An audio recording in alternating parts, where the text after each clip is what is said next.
Alors aujourd'hui, je vais parler de ce qui s'est passé à la Paris Games Week avec The Kerry, avec la cagoule, avec GameX13. C'est une situation qui m'a choqué. On a été beaucoup à voir ce qui s'est passé avec ces émeutes. Et justement, l'an passé déjà, j'avais fait une vidéo sur les émeutes. Et ça s'est reproduit cette année et encore pire, puisqu'il y a eu des blessés, il y a eu des situations vraiment dangereuses. Mais je tiens à dire une chose. Tout à l'heure, je vais m'adresser à la Paris Games Week. Mais déjà, je tiens à dire une chose. Je suis content pour une fois que sur YouTube, un conflit se règle en personne. Vous voyez, bon, là, il y a eu des messages qui ont été adressés en vidéo, mais les personnes concernées ont, ont eu l'intelligence de régler ça de vive voix, de discuter. Et je trouve que c'est bien, vraiment. Je tiens à le dire parce que c'est quelque chose qu'on voit très rarement. Les gens, en général, vont se clasher en vidéo, ça va continuer pendant je ne sais combien de temps, etc. Ça va créer des groupes qui ne se parlent plus. Là, on se voit en personne, on crève l'abcès, on discute, et même carrément The Kerry qui a invité la cagoule chez lui. Vraiment, je tiens à le souligner parce que très souvent, pour critiquer, les gens sont là, mais lorsqu'il y a des choses positives, on n'est pas là pour les souligner. Donc c'est ce que je fais aujourd'hui. Deuxièmement, concernant cette situation, je pense que le mec, il regrette ce qu'il a fait. Alors moi, je vous le dis clairement, j'apprécie pas ce genre de choses. Et on a été plein à ne pas apprécier ça. Je pense que faut pas aller très loin pour comprendre qu'il y a un problème, jeter des objets sur les gens, gazer, etc. Après, je comprends que il y a eu des débordements, que ce sont des choses qui n'étaient pas contrôlées par ce youtubeur. Mais le problème, justement, je pense, avec ce genre de public, c'est-à-dire ce sont des gens très jeunes, et malheureusement, lorsqu'on voit des vidéos sur la Paris Games Week, très souvent les débordements concernent des youtubeurs en particulier. Des youtubeurs qui ont un public très jeune, qui vont faire des vidéos un petit peu particulières, du genre prank, des trucs comme ça. Attention, je stigmatise pas, mais il faut dire ce qui est.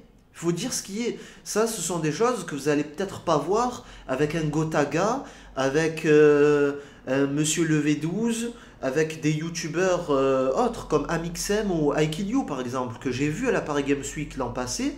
Il y avait des sortes de situations qui se formaient, c'est-à-dire lorsqu'ils quittaient les stands, ben, il y avait des gens qui les suivaient, mais c'était pas des situations pareilles.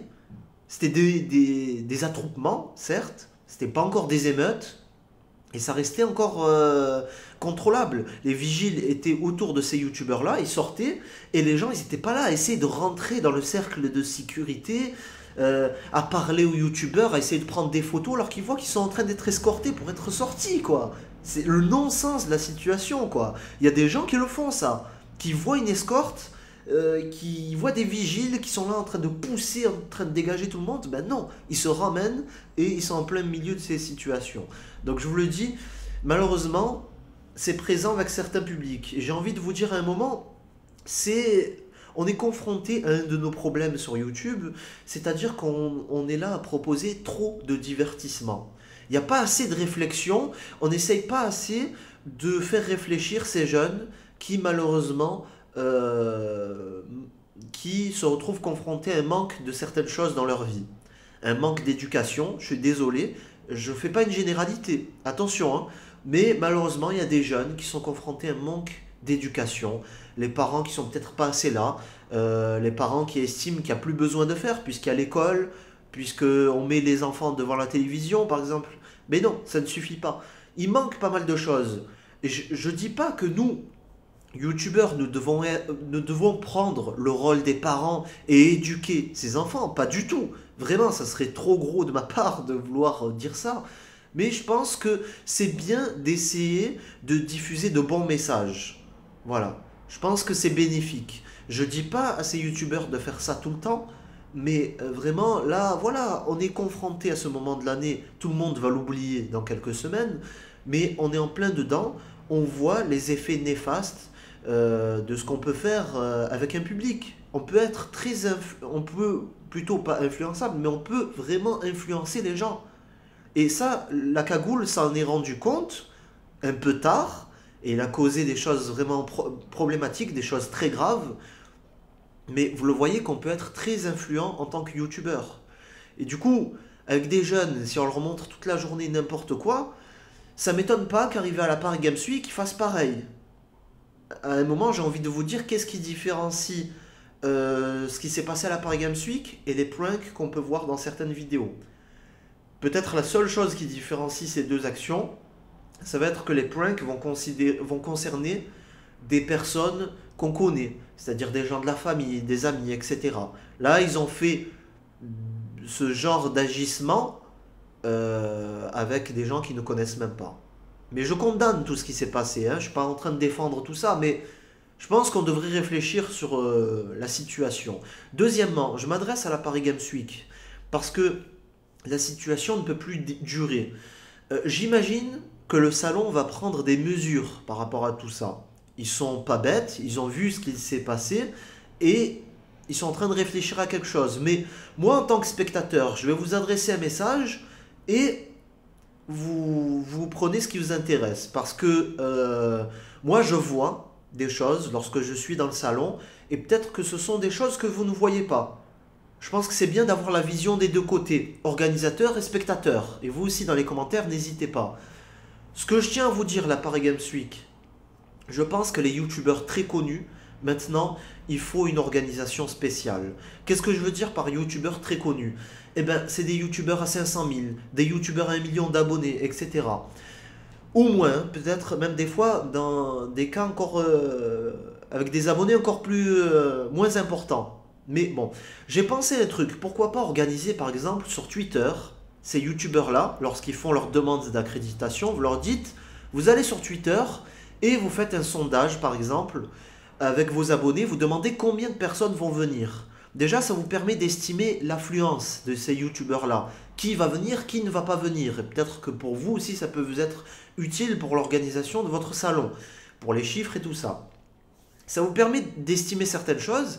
Je pense que ces youtubeurs maintenant, eh bien écoutez, il faut leur dire de se présenter et de dire quelle va être l'organisation qu'ils comptent faire, quel jour ils comptent venir, où ils comptent aller exactement et comment ça va se passer, les heures, etc.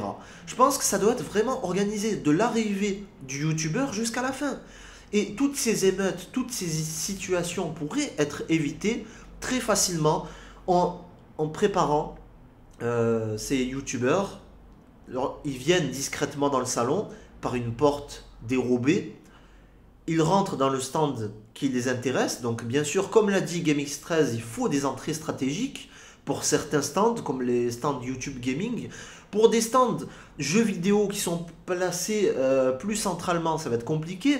Ben là, écoutez, je pense que ces youtubeurs, ils doivent mettre un chapeau, des lunettes, un truc pour se camoufler, quoi. Je pense que c'est bizarre, mais je pense qu'à un moment, la Paris Games Week doit donner certaines instructions et sortir un petit peu simplement de son rôle d'organisateur. À un moment, il faut aussi, c'est votre image qui est en jeu, c'est l'expérience que vivent certains dans le salon qui est en jeu. Je pense qu'à un moment, il faut intervenir et donner des directives à ces youtubeurs. Ils veulent l'accréditation, ok, mais pour l'avoir, vous devez faire ceci, vous devez faire cela. Voilà. Je vous ai donné quelques pistes, quelques idées, mais l'idée étant, excusez-moi, de savoir comment se déroule la journée de ces personnes-là.